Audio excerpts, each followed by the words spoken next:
Hi, I'm David Edmonds of the BBC World Service, and this is The Big Idea. I found the most fascinating ideas around and the people who thought them up, and I'm going to do my best to explain them. Today's big idea: why do we care about other people, even when it's not in our interests to do so? The Crockett Lab in Yale University is named after neuroscientist Molly Crockett. She tries to understand what makes us moral. One of the big questions we're interested in my lab is, why do we do the right thing even when nobody's watching? It's very easy to explain moral behavior in front of an audience because we care about our reputation, we don't want to get punished. But what's remarkable about morality in humans is that we so often are willing to sacrifice something ourselves to help another person, even when we might not get credit for doing that. Is that true? Can you test whether people will behave morally even when it wouldn't enhance their reputation? What would happen if you gave people the chance to make money by harming others, promising them that nobody would ever discover that they were responsible? For example, earn some money by delivering moderately painful electric shocks, either to themselves or to another person, a total stranger that they don't know, they've never actually seen their face, and they won't learn who the other person is, or vice versa. This was the experiment Molly Crockett conducted. You could hurt yourself or others. What kind of shocks are we talking about?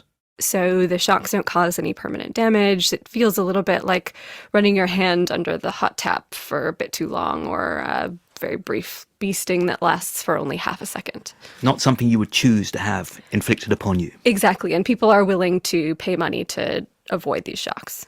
So, you could give an electric shock to a stranger in another room. Ouch! They will never know you did it, and you'll be paid. Now, the good news was that in Molly Crockett's study, some people refused to deliver a single shock to others, even for the maximum payment. But we also have people who are willing to deliver 20 shocks to another person for just 10p of profit. There are people out there, people you probably meet every day, who'll deliver an electric shock to an anonymous person for just 10 pence, a little over a dime. But as well as inflicting pain on others, there was another option. You could get paid by inflicting an electric shock upon yourself.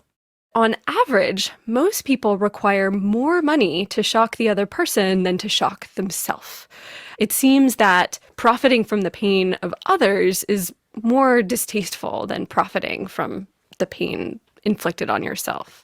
So, in the experiment, people tended to be more willing to inflict pain on themselves for money than on others. Why? What's going on? In the Crockett Lab, they used a technique unavailable until relatively recently: brain imaging. When people are deciding to get money from harming themselves, there's a circuitry in the brain that we know to be involved in reward processing. This includes the striatum, medial prefrontal cortex. Money that you get from harming yourself activates reward circuitry in the brain very strongly. But money that you get from harming another person does not activate this reward circuitry as strongly. So what that means is that ill-gotten gains are worth less in the brain, in these circuits that we know to be involved in reward processing. Brain scans seem to indicate that the brain's reward mechanism doesn't activate so strongly when you're paid for hurting others, as opposed to hurting yourself. At the same time, the bit of the brain, the lateral prefrontal cortex, which is associated with blaming others for bad behaviour, also appears to be involved in judging our own behaviour. What this suggests is that people may be turning those judgment processes in on themselves. They're judging themselves when they're making these decisions. And it starts to get at the very beginnings of an understanding of how conscience is implemented in the brain. We care about being blamed because it damages our reputation. And we internalise this so that the same brain mechanisms operate even when our reputation is not at stake. Our conscience is like a stern teacher, ticking us off and not taking any lunch breaks or holidays. So that's the good news. But there's also some bad news. You can hardly fail to have noticed one characteristic of social media. It's overflowing with outrage. And that may be connected to our concern about reputation. Molly Crockett knows about this through personal experience. It was shortly after Trump had announced the immigration, the travel ban, and a lot of friends on my networks were sharing information about how this policy would be very harmful for the country. And one of those had to do with economic costs of regulating immigration, crops going untended, and so on. Now, Professor Crockett is not Donald Trump's biggest fan. So when she saw the article about damage caused by immigration controls, she naturally forwarded it on. And so I shared it, and then someone commented that the article was from 2011, and it was actually a news story that had been published during the Obama administration. And that was a wake-up call because I hadn't read the fine print. I shared it because it was consistent with the emotions that I was feeling at the time, and it felt satisfying to express my outrage at the situation. Outrage is highly satisfying. And studies have shown that if we express moral outrage, we're seen as more trustworthy by others. It enhances our reputation. In a world of social media, it's easy to boost our reputation by expressing outrage instantly, and to many people. Studies show that outraged tweets get liked and retweeted more often. And this turns being outraged into a habit. And just like the voice of our conscience, it's difficult to get rid of.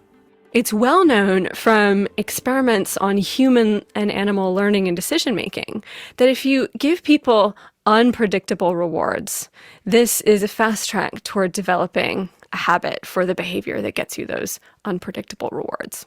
If you take that insight and combine it with the fact that social media apps deliver us rewards unpredictably, and those rewards are in the forms of likes and retweets and comments, then that leads to a hypothesis that putting moral outrage online might make the expression of that outrage habitual and less intentional because we're getting these unpredictable rewards for that outrage expression. So in a world of social media, we're just likely to have a great deal more outrage because it's easy to do and people have just become accustomed to doing it and it's become a habit. That is the idea. So if Professor Crockett's right, we bring you mixed news. On the plus side, it seems that worry about reputation may indirectly drive our moral conscience. At the same time, the wish to enhance reputation may also be driving an epidemic of outrage. And, lest you forget, there are people around you willing to shock you for the price of a handful of penny sweets. Thanks a lot for listening to The Big Idea from the BBC World Service with me, David Edmonds. The eternally outraged producer is Ben Cooper.